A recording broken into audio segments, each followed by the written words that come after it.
Kailangan talaga natin mag-garden mga anak yan. May bunga na yung ating kunti. Kahit hindi kayo, wala kayong lupa, pag mag-garden lang kayo sa mga paso, halaman, ayan, pinaghihiwalay-hiwalay ko ng snake plant ko kasi ano yung snake plant sa loob ng bahay, ano yan, aakit ng energy. Ayan, yung talong ko, yung isang mint ko pa, kadami na yan siya kasi nilagay ko yan diyan, madami. Ayan, yung aking dalawang aso, si Thor and Angel. 'Di ba? No, Thor? Oh.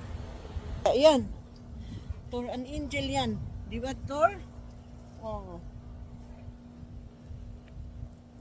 Aakyat na raw siya, aakyat na pati si Angel, si Thor.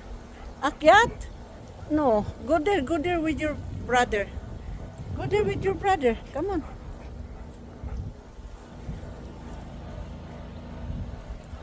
Hello. Oh, kakain yan siya ng dahon ng ano eh. Pagka may sakit siya sa tiyan, kinakain niya yung dahon-dahon diyan. O di ba, Angel, huwag mong galawin yan, Angel, diyan. Don't touch, okay? Yeah, no, don't touch my plant. Thor. Okay, we will go. Come on. Oh. Woo! Oh.